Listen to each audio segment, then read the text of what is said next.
in August, basically, I told myself I wanted to stick with YouTube for 1 year and publish between 50 to 100 videos in that year. So that's either 2 videos a week or 1 video a week. And I told myself I would not overthink. I wouldn't doubt anything. I wouldn't strive for perfection. I would just prioritize getting the videos out and making sure they were as good as they could be based on my situation at the time.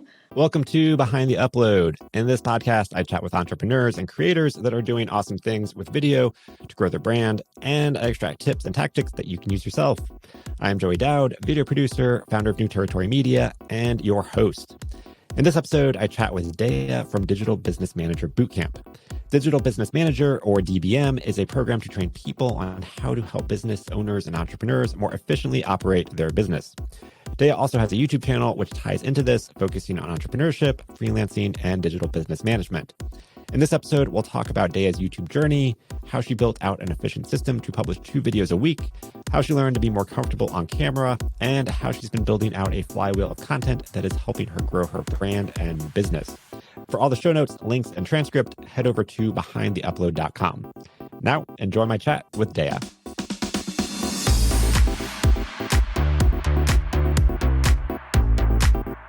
Well, cool. Hey, Deya. Thanks for joining me. Thanks for having me. I guess maybe some background context. We're in a business mastermind group together. So we've been talking about some of this stuff before. But I think what you're doing with YouTube is really interesting. And so, I'm so glad that you could join. And we can talk about YouTube stuff.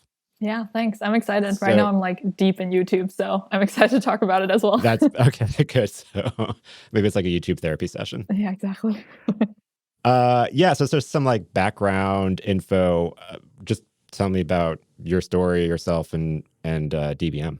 Yeah. It's kind of I think probably a familiar story for many people who have their own business. But, straight out of university, I had done everything I think I was supposed to, straight A's, honor roll, anxiety about university. I was doing a 6-month internship at a Big 4 consulting company when I came to this like terrifying realization, like I can't do this. And I remember thinking, how is everyone else doing this? Like doing this for the next like 40, 50 years of their life. Like I couldn't even do it for the next 40 days. Super exhausted, bored, unfulfilled. I was thinking, there has to be something else. Like there has to be an alternative. So I called up my best friend Google and I was like, what else can I do? I found freelancing and I was like, I don't know, let's check it out. I don't know if it's financially sustainable, but somehow by magic and hard work, it ended up working out. So I started freelancing full time, started in project and content management. Then I moved into this role of being a digital business manager, where I was essentially helping CEOs and small digital business owners, mostly at the 6- and 7-figure mark, with managing their businesses, the day-to-day operations, all the projects, ensuring things went as planned, that things actually happened, the team making sure they had everything they needed to succeed, and ops, so creating the processes and systems so that everything was well-oiled in the back end, and that they were capable to scale. And after 4 to 5 years of doing that, I began secretly creating an online course to teach others how to do this role, how to be a digital business manager. And I launched that course in business in 2020. And running that business has been what I've been doing since. That's the long story long. Where did you get the idea to sort of because basically turning this stuff into a course, you're kind of turning your skill set that you're billing, however, per project or hourly or daily, or something that ends up being finite into like, okay, now you're going to turn that into a course. Yeah. How did you develop that idea? Yeah, good question. Actually, most of the clients I was supporting, I started niching into online course creators that I was supporting. So I was getting really the front row seat to how it all works behind the scenes, how you build the course up. I was helping project plan the building of the courses, the curriculum, how do you start a community for the course? How do you sell this course? How do you create this repeatable system to support the course and its students and everything? So I was really, I feel like getting a good insight and learning on somebody else's dime almost of all the do's and don'ts. And then slowly I started thinking, is freelancing realistic for me long term? What do I want my life to look like in 5 years? Potentially I should create a backup plan in case, I'm burnt out or something like that. And then I started being like, I I feel like it was always in the back of my mind a little bit, but I was always too afraid to do my own thing. But I did get a lot of questions from like clients that wanted to hire me, and I was fully booked. So I was like, I'm sorry, I don't know. I can't help you. And they'd be like, do you know anybody else who does what you do and the way that you do it? And I was like, I don't know. Like, I'd have to go dig for somebody and everything. And then on the other side, I was getting a lot of junior people working online being like, Deya, how do I learn to do what you do? Do you have any trainings or anything like that? And I would just go on calls with them and talk to them about what I did and everything. And I was like, there's got to be a way to make this more efficient for everybody. And started creating the course. Yeah. Yeah, I feel like for you, that's just like, I need to figure out a system to train people, and then I can just charge for my system, which is a course. Yeah, systems is like my jam. I'm always thinking. I think it comes from like a very deep laziness of like, there has to be an easier way to do this. There has to be. I'm going to figure it out so that I don't have to do this forever. But yeah, love it. Yeah, I was really into life hacking when it became like a thing in like the mid 2000s, but it was funny because it was like, yeah, it wasn't really about being efficient. It's just because I'm just lazy and I just want to do stuff quicker. Yeah, exactly. There's nothing wrong with that either. So was building out that course, was that your first foray into video, or had you done video stuff before? Good question. I've dabbled. I've always been very interested in video. When I was in high school, I was really into photography, very into videography. I did courses about it as well, but like only filmed like very hobbyish videos.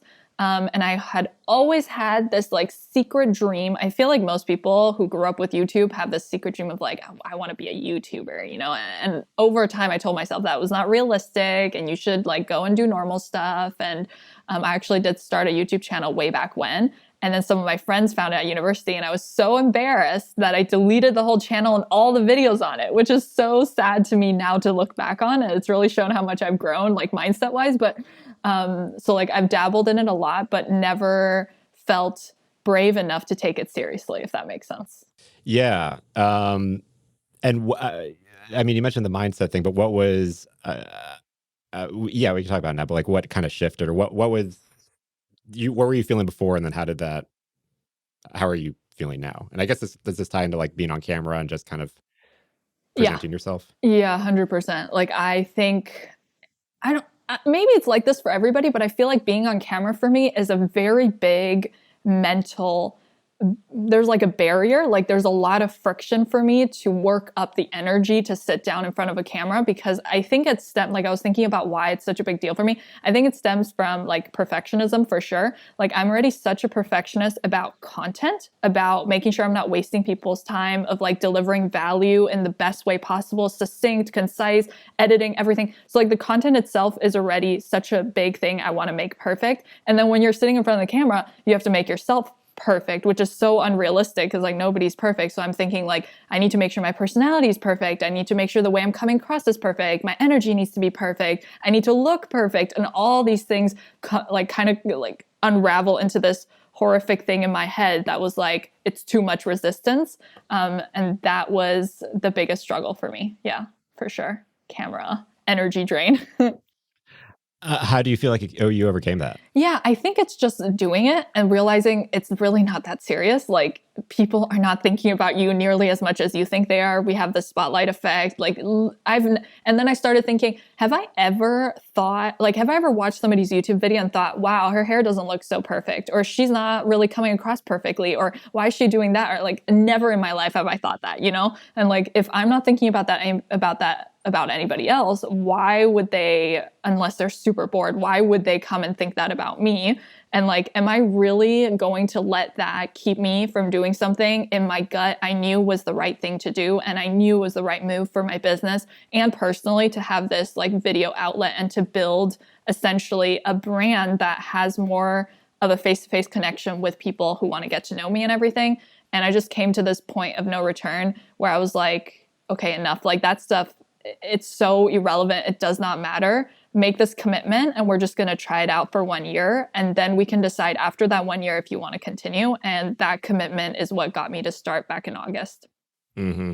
Yeah, it sounds like you set a higher goal, or like a mission. You have the mission of putting this stuff out there. And then it's like, well, in order to follow through on that mission, you have to be on camera. So like, that's what you got to do.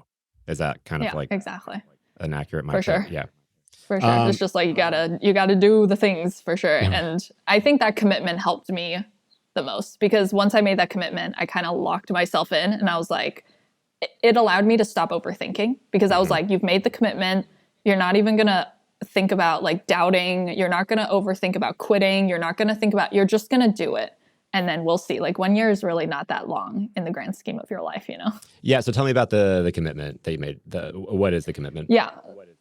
Yeah, in August, basically, I told myself I wanted to stick with YouTube for 1 year and publish between 50 to 100 videos in that year. So that's either 2 videos a week or 1 video a week. And I told myself I would not overthink. I wouldn't doubt anything. I wouldn't strive for perfection. I would just prioritize getting the videos out and making sure they were as good as they could be based on my situation at the time. Like as I was gaining resources and like money and could invest in people and stuff like that, like whatever my situation was at that time, I was just doing the best that I could. And that was good enough. And, and that really helped me, because I was like, okay, I'm not even going to think about all these other things anymore. Like all the mindset voices and everything, I just had to quiet them all down and be like, we're just doing this for 1 year. It's an experiment. You know, business is an experiment anyway. And worked really well.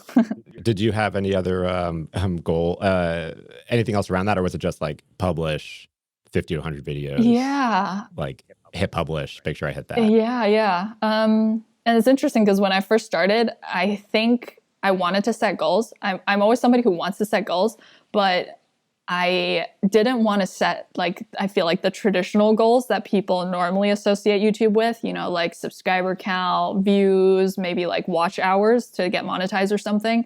I was very hesitant to set goals on that, because I knew if I set those goals, I would drive myself crazy checking those things in the beginning, which is really when it does not matter. And you shouldn't be checking those things in the beginning because the results are so lagging, you know? And so I set goals around how many videos I outputted, how proud I am of the value in the content, how many nice comments and the substance of the comments we were getting from people, of whether the videos were helpful or not, and how much fun and like joy I could get out of the process. And those were the things that I chose to focus on. And I think that made a huge difference, because I'm very like eye on the prize. So knowing that those are the prizes and those are my success factors, I think made it work longer term. And I just know if I had over focused on subscribers or view count, things that I think are way less in my control, it would have made the process a lot more difficult. And when I can just focus on the things that are within my control, how many videos, how good they are, then, you know, it's just easier. Yeah, for sure. When you started making the videos, or I mean, even the videos today, like what are the videos about, and how did you decide what to make videos about? Yeah, so we have 3 pillars. That's freelancing, digital business management, and general entrepreneurship. Digital business management, because it's the most obvious one, needs to be directly tied to our business. We wanted to generate an ROI of some kind eventually. Freelancing, because I think DBM stuff, I'm just going to abbreviate it so it's faster. DBM stuff is not very high search volume. It's very specific, and somebody has to Google for it, and or YouTube for it, and I don't think many people are doing that. So I thought freelancing would be a good idea, because it's complementary to being a DBM, because if you're a DBM, most of the time you work as a freelancer or contractor. So I figured the strategy or the thought process there was, if somebody is curious about freelancing, they will come to the videos, watch and learn about how to be a freelancer. And then they're like, what skill set can I offer? And then, what does Deya do? Oh, a DBM, let me learn more about that. Or they're like, I want to be a DBM, but this freelancing thing is a huge hurdle for me, because for a lot of people who've been working at a 9-to-5 employee role, being a freelancer is a huge leap. Then I have that supporting content to be like, here's how you invoice clients, here's how you raise your rates, here's how you find clients, that kind of stuff. So that was the thought process behind that pillar. And then entrepreneurship, I wanted something for myself. Because that's the stage that I feel I'm at right now. And that's the content that I find very interesting personally. And I just wanted to make sure I had something in there that was supporting my interest in making videos too. Not that I'm not interested in the other things, but this is like really, I think, my current stage in my business. Yeah. Yeah. I guess also something for you to like explore and then share what you're exactly finding. As you started putting stuff out, have you found things that popped up like, oh, people resonated more with this and I didn't expect it? Or like, I think one of your videos about Notion is one of your more popular videos. Did you find like, oh, mentioning specific product, specific tool names, like people find that more easily? Yeah, what kind of stuff did you find out? For sure. Yeah, Notion, I knew Notion would be popular because just Notion is so trendy right now. So I was like, okay, let me see how I can tie Notion to one of my pillars. So it's like a freelance weekly plan using Notion. And then that did really well. And then we did another Notion video and another Notion video. I think we did 3 total.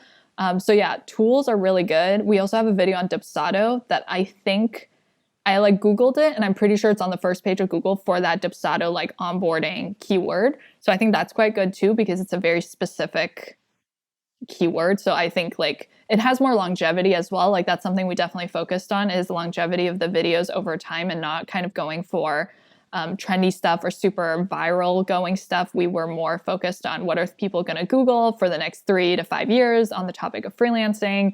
What are some of those big keywords we can try to hit? So yeah, that has stayed roughly the same, but now we've kind of pivoted more to focusing, double downing basically on freelancing keywords specifically, because I really want to build something very robust that if somebody has any questions about freelancing, this channel is the one they should go to, and they can learn everything that they want to know about freelancing. And then from there, go wherever is the best fit for their path. Yeah. Have you been doing any keyword research or any kind of more specific like metric stuff research, as far as just kind of figuring out like, oh, I want to make the video specifically about this keyword because I see this keyword is ranking high or has a lot of search volume? Yeah, a little. Like we definitely do. I would say half of it is keyword research, half of it is like gut feeling, gut check, knowing my audience, what they're asking me questions about and stuff. So we use like TubeBuddy. We check the keywords in Google, we check the keywords in YouTube, we check what other popular videos there are and kind of see what's going on with them. If they're doing well, if YouTube is recommending them, that kind of stuff. And then aside from that, a lot of it is, because I feel like TubeBuddy is great, but I don't feel sometimes the keyword stuff is 100% accurate. And so I think the human component needs to come into play, because after that, like after the gut feeling, it's just like checking analytics, tweaking, optimizing. That also obviously plays a role too. Yeah, I don't trust any of them. I think they're a good gauge of just like, oh, should I kind of go in this direction? But their numbers, I'm like, I don't know. Especially when I compare TubeBuddy and vidIQ, and they're like the same keyword, and it'll be like, yeah, great one. And the other one will be like, nope, terrible. And I'm like, okay, whatever. You're like, okay, great, thanks. Yeah. I don't know if you looked into this, but YouTube just released a research tab on their backend on analytics where you can you can see keywords that your specific audience searches for, and then it'll also show if there's like a lack in content. There's like a filter where you can show like, oh, like content gaps, like people are searching for this keyword and we don't have a lot of videos about that. I love that. I'm guessing you haven't looked at that. Yeah, you should check it out. Okay, cool. But I was curious. Yeah, because that came out a few weeks ago, and I didn't find useful stuff on my channel, but I'm curious if other people have found useful stuff. Okay, I'll take a look. There you go. So when you started the channel 9 months ago and you started making the videos, what was the early process like, as far as like what you were doing, like roles you were doing for the videos, and how the videos came to be? Yeah, I knew immediately that to start, just like knowing how I work and everything, that I would want a system in place that would make things streamlined, so that I'm somebody who, like, if I don't have clarity over the system or if things feel chaotic, I can't begin. Like I'm like a planner, very type A and everything. So I was like, I need to have a system in place of how this is going to work, how this is going to be sustainable, especially if we want to create 2 videos a week, because I'm still scripting 2 videos and filming 2 videos every single week. And I knew immediately that I needed to let go of video editing. And video editing, I actually personally really enjoy, and I find a lot of joy in like editing my own videos and being really creative. But I knew that it would be the biggest time suck forever because like, first of all, editing videos, you know, it's like, it takes forever. Like it's always 2 times, 3 times, 4 times as long as you think it's going to take. And like, if you're a perfectionist about it, it's never going to be done, you know? And I just knew I could not pump out content if I was editing the videos. So I was like, I need to let this go and give it to somebody else. So that was very important to me, finding a video editor, creating a system of like, ideas generation, then outline, then script. And it was a lot of experimentation in the beginning. In the early processes, we were making a lot of weird, it was kind of bumpy because I was getting a lot of conflicting information from a lot of people. You know, some people told me like, write a full script. Some people told me like, just do bullet points. And I was like, okay, I'll just do bullet points because that's obviously easier and I can just talk. Like I like talking and stuff. So, I would do an outline and then the filming would take hours. Like the sun would go down in the meantime, the battery would drain. I would be so annoyed. And you could tell that I was so annoyed because it was taking so long because I kept forgetting things and I would like have to check the thing and go back. So like I made a lot of mistakes there. And I think that's just part of it. And then like figuring out what are the bottlenecks, what's the friction in this process, and then optimizing it and just making it work for how you work. And so we've like kind of plugged a lot of those holes and now there's a lot less friction than when we first began, for sure. Yeah, that was a nightmare. Well, I know. So now you do full scripts, right? Full scripts, like literally not even. Yeah, exactly. Like it's even beyond full script. It's like, if you imagine a script, I write the script, then I go through and I will verbally read out the script and I will write in every single, like, even like things yeah, anyway, so like those things I'll write into it so that when I read it, I can literally read it word for word and it doesn't sound robotic, you know, so that it sounds conversational. There's a lot of things that we've done now to work with the teleprompter because also the teleprompter was an early thing where I was like, perfect, now filming is going to be so fast. And I would read it like, anyway, the next day and I was like, I can't do that, you know, like it's so obvious, it's so not personable. And then I had to tweak that system of like, how can I use the teleprompter but still make it look like I'm a real human being? So yeah, a lot of mistakes. You script in the filler words to make yourself sound more natural. Everything. Yeah. I put in filler words. I put in dumb jokes. Like when I read the script, sometimes I make jokes in my head of like, oh, that's stupid, or like I mispronounced something. I'll write that same thing into the script. Whatever works. You got the system figured out. And did you find yeah, it works for me. front loading, because now you're spending like so much time on the script and front loading it, but have you found like, okay, even spending more time on the script has saved a lot more time in editing?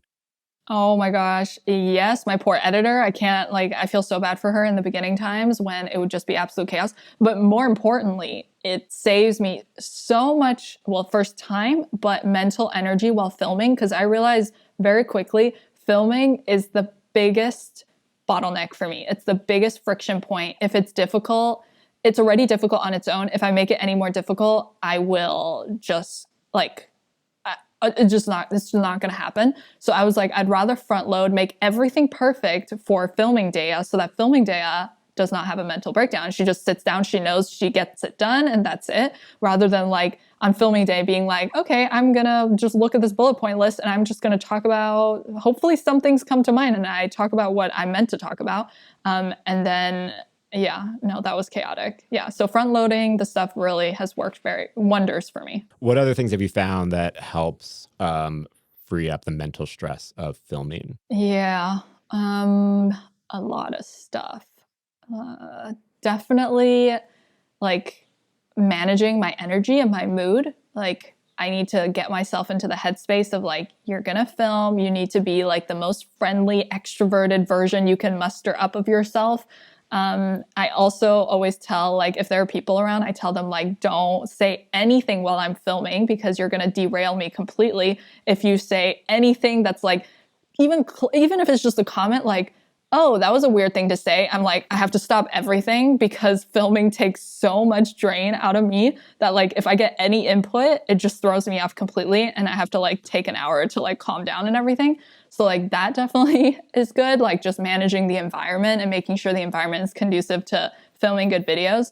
Yeah, having the script, definitely the biggest thing. What else? What about your setup? Have you kind of like figured out like I don't know if you leave your stuff set up or if it's like just kind of like stuff's ready to go. Is that or you know the setup? Yeah, it's mostly ready to go. Also, I finally found an area in my room, an area in our living space that is the exact angle, lighting, everything I want. And now I just use that one. I used to switch things up all the time and I would never be happy. It would be a huge stress to set everything up in a new place, test and like go back and forth between the camera and like make sure it looks good. So that definitely helps as well. Yeah, definitely like having the actual setup ready to go is very, very key. It saves a lot of time and mental distress. And then how has sort of structuring your video evolved, or like what things have you found work? Like I know in the intros of your videos, you're like, hey, your time's precious. So like feel free to like watch this at 2 speed and like click on the chapter links below to like jump to the part you want. And so you kind of encourage people to like, hey, like skip around or double time this. Yeah, are there things like that you found that you're like, oh, that seems to work better, or like people seem to connect with that more, or if like I do this thing with the structuring the video, like people stick around longer. Yeah, we're definitely more focused on that now. In the beginning, I was just trying to like just get the videos out. Now we're definitely more focused. We're now doing heavy focus on the first 30 to 60 seconds, as well as the thumbnail and title. We're way more focused on that and just making sure we're getting to the point fast. We're diving into the meat of the content. We're really like, I'm writing like 3 or 4 different hooks, like the intro, and just like rereading them, being like, which one is going to keep them the most interested. My editor is also spending a lot more time on the first 30 to 60 seconds and making sure the editing is really snappy so that people don't click away, because we want to make sure our retention graph looks better.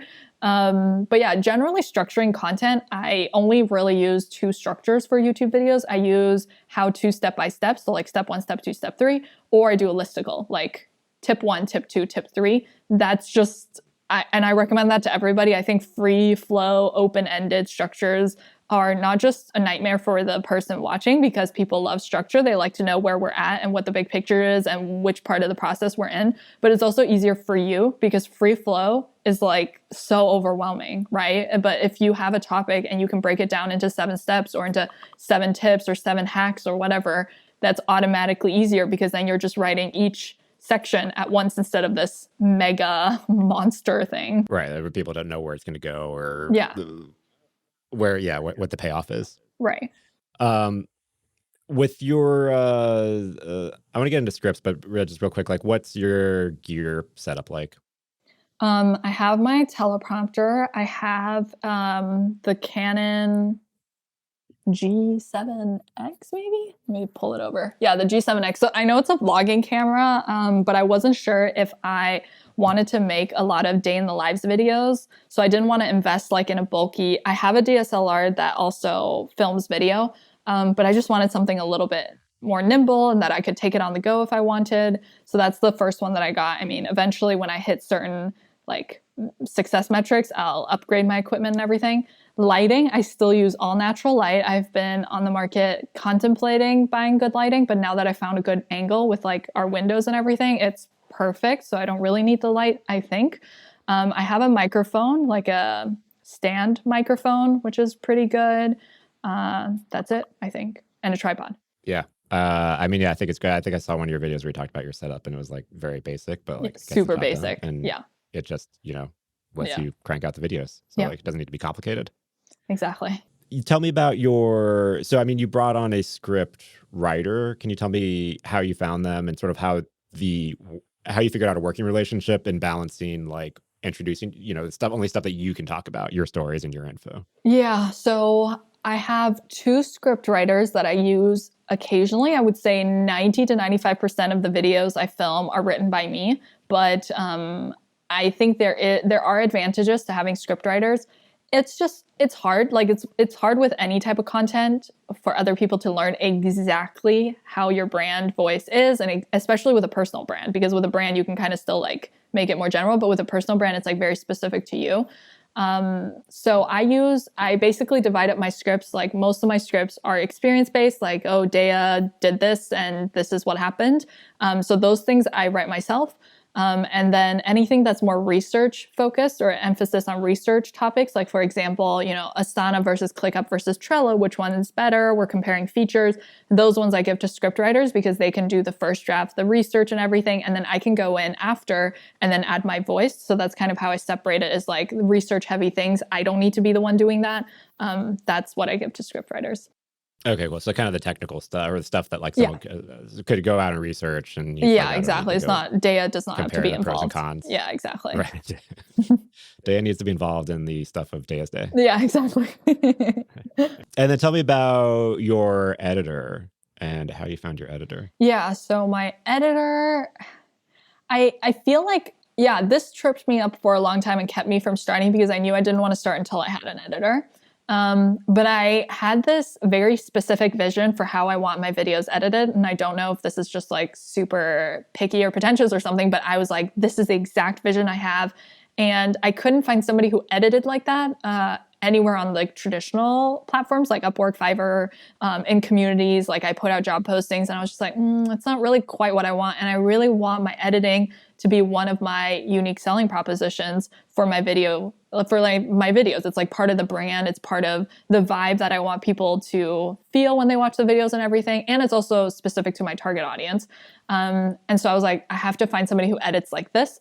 So there are a few YouTubers that I've been watching that edit in that similar style. So I just went into YouTube and I was like, how to edit like insert person here, insert the YouTubers that I like their editing style. And I found a bunch of people that made videos about how to edit like those people. And one of them, I like found a bunch of them. And I basically just reached out via Instagram, DM'd like 10 to 15 of them and was like, are you open to freelancing? Do you do freelance work? Maybe we could do a trial project. I'm thinking of starting a YouTube channel. And they got back to me and I did a trial project with, I think, one or two of them. And one of them worked out super well. She is in high school from Poland. She's amazing. I love her. She has been editing my videos since day one, basically. And so grateful to have her because I know we would not be anywhere without such a good editor. Yeah. And I just love that technique too, of just not kind of putting traditional ways like, I'll just put a post out on a job board and then you got to filter through a bunch of like editing reels. And then also just like, I don't know if that's the style I'm looking for, but just being able to go on YouTube. The story, also it's like if you're going on YouTube and then you're like, well, let me just find someone who's like likes the platform's already familiar with the platform and knows how to edit on the platform. Win-win. Right, exactly. And she does your illustrations too, right? The sketches. Yeah, she does all of the illustrations and the editing. Yeah. Yeah, that's awesome. So since you've not, what do we go, 9 months now that you've been posting videos? Almost 10 months, yeah. Counting. 7 months, okay. So what's the 10. Oh, 10 months. What's the reaction been, and how's it been going? It's been going good. Like I didn't want to focus on the views or the subscriber count or anything like that. I've really been focused on more so the feedback from people who are watching the YouTube videos. And the feedback's been amazing. Like I thought I was going to get roasted. I thought I was going to get like the shiz roasted out of me and everything, but I haven't received anything negative. I'm sure it will come eventually. I'm like bracing myself for it, but it was super nice. Like complete strangers writing these like 3 to 4 sentence comments being like, this is so amazing. This is the best video I've seen on this topic. And like, oh, this is such an underrated channel. You should have 100,000 subscribers. I mean, that is for me the biggest indicator that we're on the right track and we should just keep going. It's very motivating. I didn't expect it. Feeling like really, it keeps me definitely like, okay, there are people watching, they enjoy it. We have to keep going. These are good signals. Yeah, for sure. And I know you're not buried deep in the analytics, but have you found people that find you through YouTube are now going through your course or or at least just leading to your website and your material? Yeah, I haven't yeah, like you said, I haven't looked at the analytics too much, but I do know one example of a girl who found me on YouTube, watched a video, and then she bought my course the next day. And she actually messaged me and she was like, I have never purchased something so fast before, and I had no idea who you were 2 days ago. And I was like, wow, it really goes to show how much trust video builds compared to anything else. Like I've never seen somebody buy, I think, that fast in any other medium. Like there's no way you can build that kind of trust with like text, with audio. Video is just something else. Yeah, I guess they find your channel, they kind of go down a rabbit hole, and then it's like, oh, I feel like I've just been watching Deya for like an hour or two, and I know this person. And I know her. Yeah. Yeah, she's like a real person. I like the way she teaches, or I like the way she talks. Like there's more of this somewhere probably. Let me go find out where the more is. So yeah, I'm very excited. Yeah, no, that's awesome. I know we talked about kind of some things you learned or mistakes made, but what are some other like any like low points or lessons learned, things you have improved on? Lessons learned. Yeah, so many. Definitely the scripting fully out, reducing friction wherever you can. Like every single time anything feels difficult in my YouTube process, I'm thinking, how can I get rid of it? How can I make it easier? How can I do it differently so that this doesn't suck as bad as it can? Or as bad as it is. Other things that we've learned. Oh, so many things, I feel like.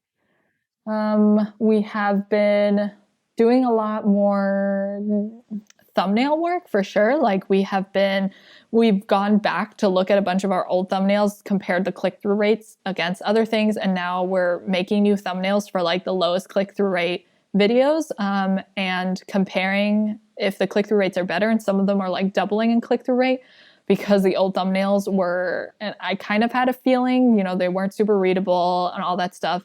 But I was like, in the early stages, and I also have to say this, like, if you're just getting started, you shouldn't be worrying about all this like fuss. Like, I think you should just get started and like put stuff out, and eventually you can come back and like analyze and everything. And I think if I had held myself back trying to get everything exactly right in the beginning, I would have never begun. So I'm really glad that I started and made these mistakes, but now I can go back and like try to fix the mistakes, try to optimize, make nicer thumbnails, make nicer, like test different titles and everything. Yeah, we've also definitely been, like I mentioned, working so much more on title, thumbnail, and the first 30 to 60 seconds. So getting to things faster instead of in the beginning. I think when I first was making videos, I wanted to set the tone of the video a lot more. And sometimes I would ramble a little bit on like the goals or like what we're going to learn and everything. And I think you just need to get into it quickly so that people see what's in it for them very fast. So that's definitely another big lesson learned. Recently I made a big list of things that I've learned. So let me pull that up. While you pull that up, see that what post are in Slack? Some of the things that you've, what are some of the things you're changing with the thumbnails? Or like, what are you like thinking about when you're designing these new thumbnails that are doubling your click-through rate? First one is definitely readability. Like it just needs to, like you need to zoom the image all the way out so it's like this big, like how it is on mobile, and just be like, can I actually read these words? Like, or do I have to squint? Like people aren't going to squint, So that's the first one. And then colors, just making sure the colors are not hard to read again. Also not trying to fit the entire title on there, just like going for 3 to 5 words. And I'm testing this, not repeating the title in the thumbnail. So like if the title is like how to get referrals as a freelancer, we're not writing referrals as a freelancer on the title. We're like, we want to try something else or something like that. So we're potentially going to experiment with that as well, just so it's like complementary one way or another. Like the title says what it is, and then the thumbnail like talks about an objection or like does something that would surprise them, is controversial or something like that. So I think that is working well, from what we've seen at least. Yeah, that's I think I've been running through that myself of just like, well, yeah, it's like the title always displays with the thumbnail, and so if you're putting the title of the video in the thumbnail, you are repeating the title and wasting space. Yeah, exactly. Yeah, when you could just be putting something more visual there instead of a bunch of text. For sure. Yeah. Okay, I found my list. Okay, so here are a few other things we've learned. I'm also more focused now on structure than ever before. I've always been a very structured person. Like I like it when things are logical and they're like step 1, step 2, step 3. And I think that is really important when you make YouTube videos, is that you think through how, or the flow of the information you're presenting in a way so that it is not overwhelming, that it is clear, it's succinct. So I'm always thinking like, what question might they have first? What's next? What's after that? Like, what do they need to understand before I can dive into this? Will they understand this concept if they don't understand this concept?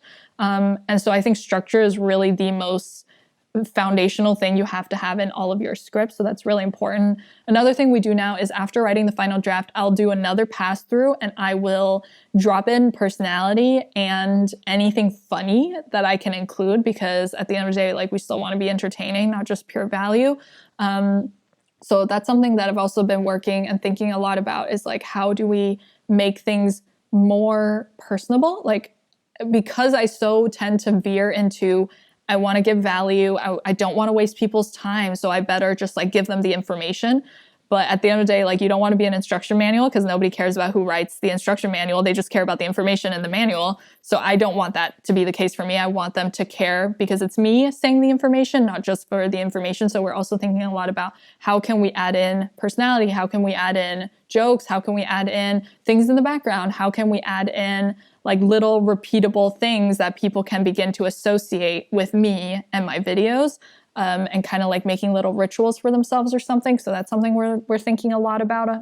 How do you think about the jokes, or kind of just inserting personality? I mean, is it like inserting like meme cutaways, or like some channels have like styles of that, some like how do you think about that? Yeah, I think I love memes. I love GIFs. I don't do them on my channel because I'm not sure what the copyright stuff is related to that. But for me personally, it's like, I write in things that I would say verbally to my best friend in a conversation, basically. It's like exactly my personality, but a little, because sometimes when I'm like, I feel like, for example, on a podcast, I'm a little bit more serious and everything. But in the videos, I don't want to be super serious. Like, I want to be maybe like 80% of my normal serious level, and then like 20% of how I am with my friends, with people I'm super comfortable with, and like cracking jokes and stuff like that, or being dorky, like that's fine too, or like making bad puns, accidentally messing something up, that's really important for me to keep in there. So I also tell that to my editor, like, if I mess up, you can edit it in a way that's funny, that makes fun of me. Like, I'm fine with that, because I think it's really important to have that personality in there. Do you think of it when you mentioned, the jokes I'd say with my friends, when you read through the script for that pass, do you think of it of like how, if I'm explaining this to my friend, how would I explain this and keep it lighthearted? Exactly. And that's why I think reading it out loud is so good, because I'll read the script out loud word for word, as if I was explaining the concept to somebody else that is curious about it. As if somebody's asking me, like, how do you get referrals as a freelancer? I'd be like, okay, so here's how, blah, blah, blah. Step one, we definitely want to do this. Oh, but don't forget, like, that's how I read it out loud. And then as I'm reading it out loud, I'll spot things that I would verbally say that is not in the script. And the script sometimes is just kind of dry. The first draft is like, just like pure dumping of information. And then you have to make it a little bit more interesting. So that is how I make it. I hope interesting, but who knows? Maybe it's still dry. And are you thinking about how people kind of flow through your videos, like linking, getting people to watch the next video, like tacking that on? So yes, that's what you're thinking about now. Yeah, that's something we're definitely thinking a lot about now, as well as we want to increase their like session time. We know like YouTube wants to keep people on the platform as long as possible. So as much as you can do that, as much as you do that for them, they will recommend your stuff. So we're thinking a lot about like, how can we make each each video lead to the next one? Kind of like how on Netflix, it's like, if you have a cliffhanger, it leads to the next one, or like it opens a loop and you want to close the loop with the next video. So now, for example, I just recently came out with it was supposed to be one video on Upwork, but then I realized actually we can make like 6 videos on these different topics. And so we filmed these, and basically at the end of each video, I am guiding them to the naturally next video they should watch. Like, for example, I'll start with one video that's about like how to create a profile on Upwork. And then at the end of that, I'm like, now that your profile's all set up, you're probably wondering what kind of jobs you should apply for. You should definitely check out this video where I explain which jobs you should look out for, which jobs you shouldn't apply for.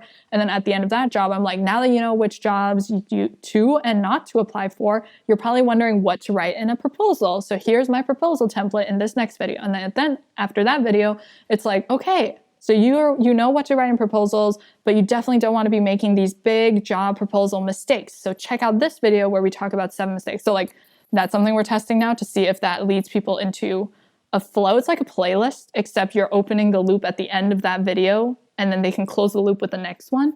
But we don't have the data yet on that, but I think it makes sense logically to me that would guide people more to other content. Yeah, and it sounds like you're kind of thinking of it as like a mini course.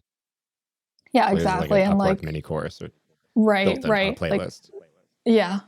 Let's see. Let's hope people treat it like that. Yeah, I think that's cool. So when you were thinking about that or making that, did you batch that? Were you just like, hey, we're gonna like just do let's just like crank out a bunch of scripts on Upwork? Like we know, like the structure and the flows, and then it's like, are you breaking that up into like, okay, we'll just do a video on this and this and this, and then we'll script them all and shoot them all? Yeah, actually, this is another tip that I definitely would give to somebody else is I realized that as I was making videos, I started making bigger and bigger videos. Like in the beginning, I was aiming for like 15 to 20 minutes. And then as we know, it becomes like 20 to 30 minutes on videos because I wanted to pack everything into one place to make it as convenient as possible. So for example, when I came up with that Upwork idea, I was like, this needs to be the ultimate guide to like Upwork. Everything they could possibly need is in this one video.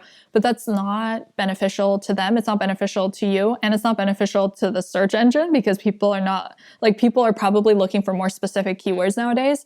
And so I was like, you know what I'm going to do? I'm just going to like portion this into 6 videos. Like they don't know, right? And like, instead of aiming for 15 to 20 minutes, I now aim for 10 to 15 minutes per video. Because then you also have to script less. Like I used to script 3,000 to 4,000 word scripts, and now I script like 1,000 to 2,000, ideally less than 1,500. Now it's like easier for me to script. The videos are shorter, probably retention is better. People can go through them faster. It's not as overwhelming for them. It's just like a win-win for everybody.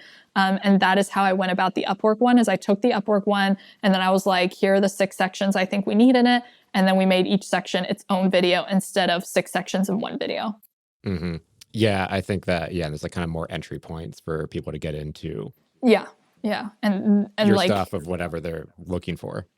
Exactly. And like, people could be Googling like Upwork, but like, they're probably not. Like, I know when I Google, I'm like, how to write Upwork proposal or like how to send job proposals on Upwork or how to make a good Upwork profile. Like, I'm not just typing how to do Upwork or how to be good on Upwork or something like that. Like I think people are getting more intelligent with how they use search engines because there's so much content out there. So I think it serves you best to be more specific. I'm also like always like whenever I'm working in content, I always tell people you have to be specific because like I think it's just beneficial for everybody if you're specific about what's in the content and in the content itself, you're actually also specific.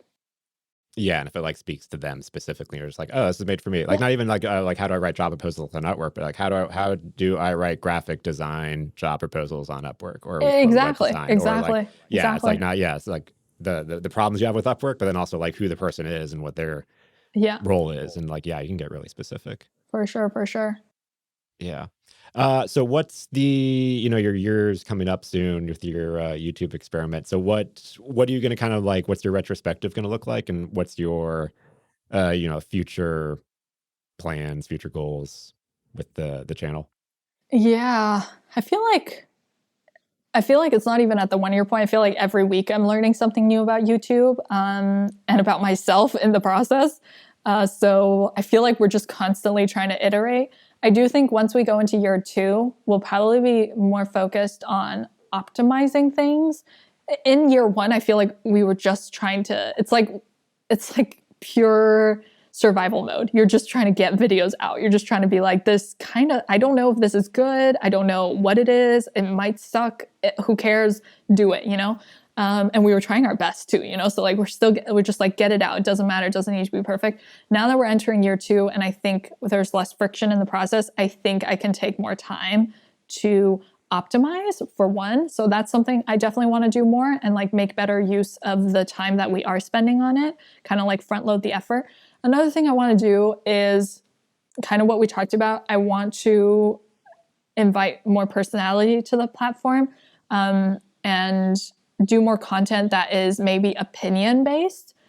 So for example, today I filmed a video that's like a book, kind of like business book club, like where I read books and then summarize the biggest takeaways for business people for business books.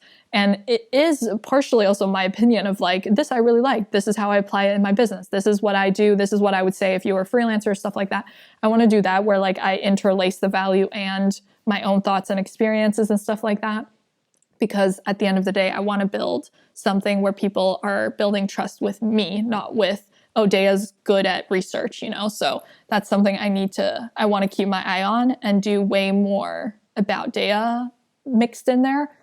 And like commenting or your thoughts on like other like things that already exist, or like exactly. book that exists, but it's like, hey, here's my takeaway on the book. Yeah, exactly. And like, not just reporting, like I think that's the difference. It's like not just reporting on the facts, but like commenting and like, oh, what I think that's kind of stupid, or like I think that's great, or here's an example of how I do this in my business, so that it's establishing some sort of connection beyond this might be valuable information. Yeah, that reminds me of someone else I had on the podcast, Layla from ProcessDriven, who does it's kind of similar thing. It's focused on like teaching people how to use ClickUp, or like how to build systems for ClickUp. Similar backstory was like she was doing consulting and people were like, can you help my system? And she's like, I'm just going to teach you how to do it. And now it's a whole course and stuff.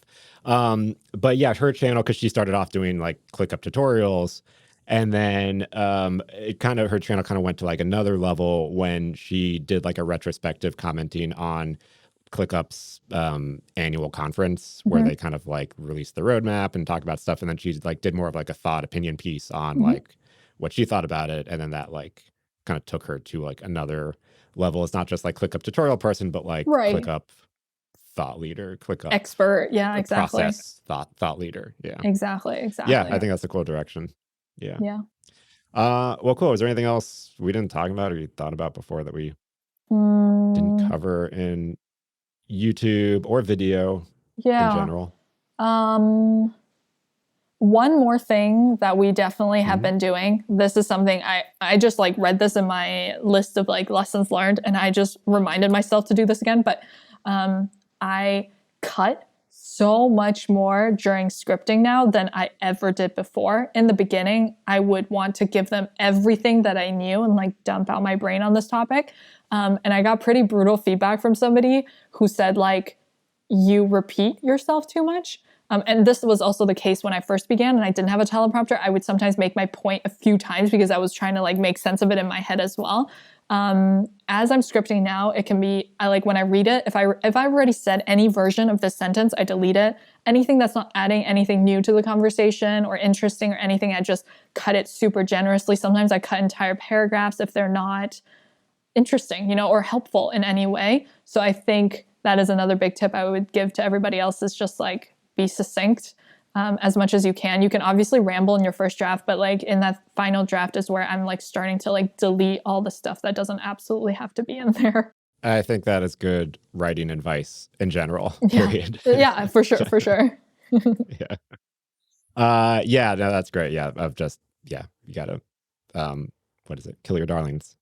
There's a writing phrase. Oh, that's sad. Yeah. Yeah. But in this case, it's, they're not characters. They're just info about how to do digital business management. Exactly. Yeah. Well, cool, Deya. Thank you so much. I appreciate it. Yeah, no worries. It was fun to talk about YouTube. Thanks so much for tuning in. Go follow Deya's YouTube channel at My Name is Deya. That is also her Instagram handle. And you can find out more about her course at dbmbootcamp.com. We'll also have all that linked in the show notes at behindtheupload.com. If you made it to this point, then I'm going to assume you liked this episode. So please leave a 5-star review and maybe a comment over on Apple Podcast. That is the best way to help this podcast grow. Thanks for listening. I'll catch you in the next episode.